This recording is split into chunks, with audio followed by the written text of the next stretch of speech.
இன்றைக்கு அநேக பெற்றோர்கள் தங்கள் பிள்ளைகள் நல்ல மதிப்பெண்கள் பெற வேண்டும் என்பதற்காக பல கோச்சிங் சென்டர்களுக்கு அனுப்புகின்றார்கள்.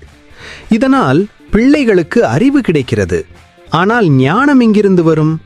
புத்தகங்களிலிருந்தோ ஆராய்ச்சி செய்வதினாலோ நாம் ஞானத்தை பெற முடியாது.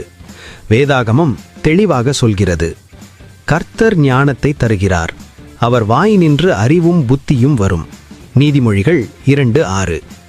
உலகத்தின் பெரிய ஞானிகளான சாக்ரட்டிஸ், அரிஸ்டாட்டில் போன்றவர்கள் பல தத்துவங்களை எழுதியிருந்தாலும் அவர்களின் ஞானம் தேவனை அறிந்த ஞானமாக இல்லை.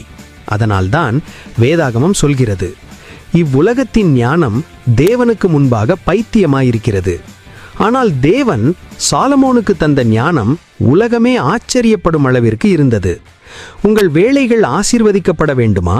உங்கள் பிள்ளைகளின் எதிர்காலம் ஆசீர்வதிக்கப்பட வேண்டுமா?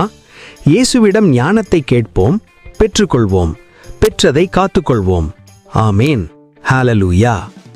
இந்த அனுதின மன்னா உங்க மனசை தொட்டிருந்தா கமெண்ட்ல ஆமேன்னு பதிவு பண்ணுங்க. இப்படிப்பட்ட அனுதின மன்னாவிற்காக எங்க சேனலை சப்ஸ்கிரைப் பண்ணுங்க.